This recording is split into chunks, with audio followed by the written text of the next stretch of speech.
விஜயோட கான்ஃபிடென்ட் எப்படி பார்க்குறீங்க? ஏன்னா அந்த நம்ம மாநாடு மேடையில் பேசும்போதுமே என்ன சொன்னாருன்னா 2026 உங்களை நம்பி தான் நான் வந்திருக்கேன், நீங்கள் சிஎம் ஆக்கிடுவீங்கன்ற மாதிரி தான் அவரோட பேச்சு இருந்துச்சு. இதுலேயுமே வந்துட்டு இவ்வளோ பிரச்சனைகள் போயிட்டுருக்கு, வேங்க வயலாக இருக்கட்டும், நாங்குநேரியாக இருக்கட்டும், இவ்வளோ ப்ராப்ளம்ஸ் போயிட்டுருக்கு. அத்தனை பிரச்சனைக்கு ஒரே தீர்வு என்ன இருக்குது அப்படின்னா 2026 நான் சிஎம் ஆனதுக்கப்புறம் எல்லாம் மாறிடும் அப்படிங்கிற மாதிரி தான் இந்த புத்தக லீட்டர் ஸ்பீச்சும் இருக்குது. இந்த கான்ஃபிடென்ட்டை எப்படி பார்க்குறீங்க சார்? அதாவது நம்பிக்கை அதெல்லாம் யாருக்கு வேணாலும் இருக்கலாம், தப்பே கிடையாது. இப்போ நம்ம நடித்த படம் 100 நாள் ஓடும் 1000 கோடி அடிக்கும்னு சொல்லி அவரை நம்பிட்டு தான் லியோலாம் நடிச்சிருப்பாரு. அது நம்பிக்கை தானே சார்? இல்லை, அதை சொல்ல வரேன், அது நம்பிக்கை தானே. ஸோ அதே மாதிரி 26 நாங்கள் முதலமைச்சர் அப்படிங்கிறது அவருக்கு ஒரு நம்பிக்கை இருக்குது. அவரும் ஒரு கணக்கு போட்டிருப்பார்.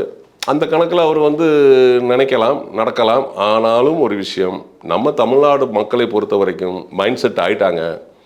1949 1972 2 சிம்பிளை தான் அவன் பார்த்துக்கிட்டு இருக்கான். போனவுடனே அந்த சிம்பிளில் தான் குத்துவான். அந்த சிம்பிளில் யார் கூட்டணி இருக்காங்களோ அந்த கூட்டணி சிம்பிள் தான் குத்துவான். இன்னும் சொல்ல போனால் ரெட்டைலையோட நம்ம ஒரு கட்சி கூட்டணி போனால் அந்த ஒரு குக்கிராமத்துக்கு போனால் ரெட்டைலை தானே நாங்கள் போட்டுருவோம்பாங்க. கூட்டணியில் இருக்கிற சின்னத்தை அவங்களுக்கு தெரியாது. ஸோ இன்னும் நான் அதை பார்த்துருக்கிறேன், நேரடியாக நான் பார்த்துருக்கிறேன். அதே மாதிரி திமுகனா உதயசூரியன் மைண்ட் செட் ஆகிருக்கிறாங்க. ப்ளஸ் இவங்க ஒரு பர்சன்டேஜை கையில் வச்சுருக்கிறாங்க.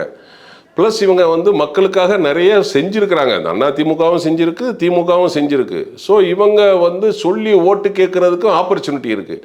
நீங்கள் எதுவுமே செய்யாமல் இப்போ நீங்கள் உடனே கேட்கலாம், அவர் கல்விக்கு ஊக்கத்தொகை கொடுக்கலையா, இல்லை அவர் ஸ்டெர்லைட்டுக்கு பின்னாடி பைக்கு பின்னாடி உட்காந்து போகலையா, அவர் 8 மணி நேரம் நிற்கலையா அப்படிலாம் சொல்லுவீங்க. எப்போ நீங்கள் 2015க்கு அப்புறம் தானே நீங்கள் நிற்கிறீங்க. நீங்கள் முதல்ல இருந்தே இருக்கணுமே, புரியுதுங்களா? இப்போ நான் உடனே கூட நீங்கள் அப்படி பார்த்தீங்கன்னா தேமுதிகவும் தாவேக்காவும் கூட்டணி வரவே வராதான்னா கூட்டணி வரலாமா? அது வரலாம், அது நம்ம கையில் கிடையாது.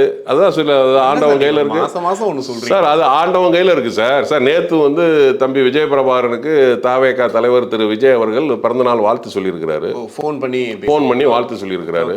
புரியுதுங்களா? அதனால எது வேணாலும் நடக்கலாம். அதான் நம்ம முன்னோர்கள் சொல்லிட்டு போயிருக்கிறாங்க, அரசியலில் நிரந்தர நண்பனும் கிடையாது, எதிரியும் கிடையாது. சொல்ல மாட்டீங்களே சார், அந்த விஷயமே வெளியே வர மாட்டேங்குது சார். இந்த இப்போ சொல்லிட்டேன், நேற்று வாழ்த்து சொல்லியிருக்காருன்னு சொல்லிட்டேன்.